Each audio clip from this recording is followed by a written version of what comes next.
I saw some of you guys kind of going through the steps, and like I said, they can be a little cheesy, but the main thing that what we're trying to convey through that is that, I mean, for a lot of us, for me especially, I think for a lot of us, the worst thing that we can think about in our interaction with another person is to be misunderstood.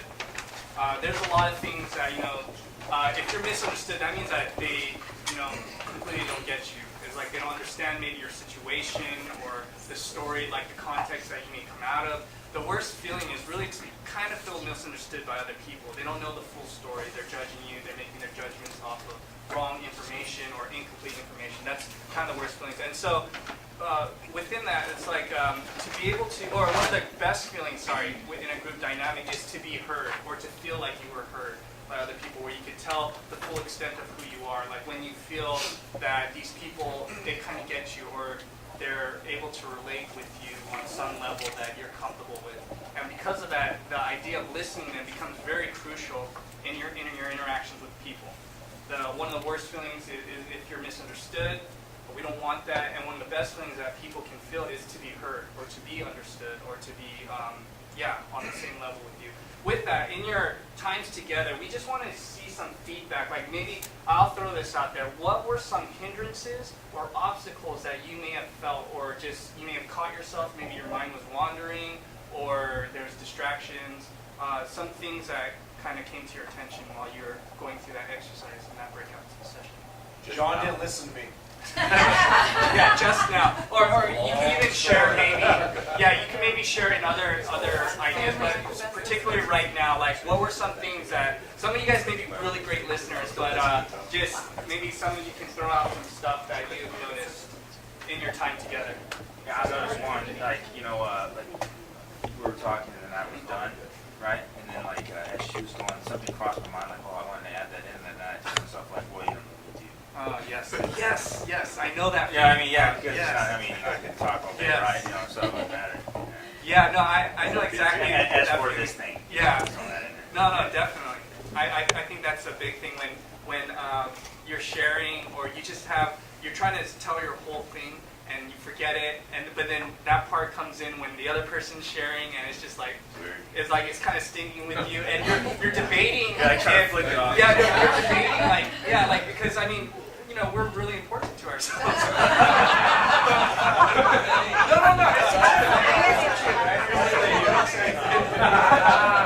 I don't know with you guys together.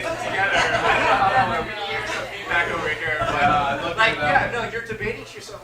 You're like, oh, you want to throw that in maybe after the other person just finishes that conversation.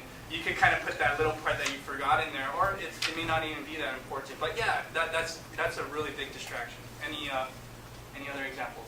Yes, the beauty of ours is Carol or Katie, and they just listening and probing and just interested in what he was saying, which is a beautiful thing. But I really knew they didn't care. I could see it. We hit it 10 times already. Well, what's big is there's some key things that Shirley was saying. Body language, really big.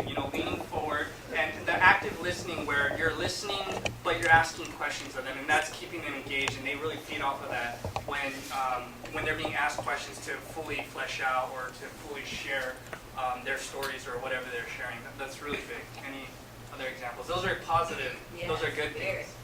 Yes. Well, not so much from today because I did all the talking, so Anna was listening. But one thing I've learned though is that how much listening takes practice. Yes. And just being willing to not say anything. Because I like to be able to. It's not just that it's my opinion, but you feel like, oh, I want to encourage you or something. But sometimes just sitting there in silence is. That's you. You don't have to have the answer there. It's like marriage. No, you don't have to have the answer. Yeah. Sometimes Chris just wants me to shout and listen. That's true. But man, stating the obvious. But there's this, especially for men, we got to fix it. You don't. It's hard to sit back and just, I'm going to pray with you, or I'm just going to, I'm going to believe with you. Yeah. You don't have to. Well, I think that is, it's almost a genetic and unsolved problem. How many times you say, don't try to fix it, don't try to solve the problem. And I think that, so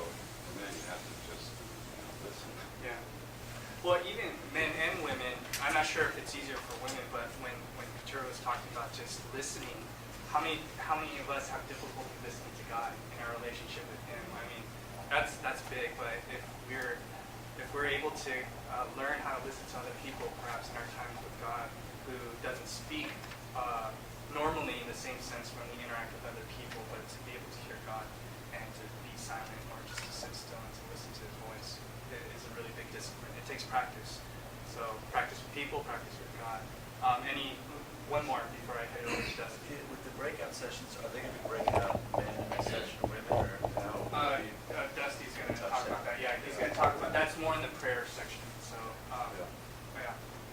Can we get one more example? Good or bad?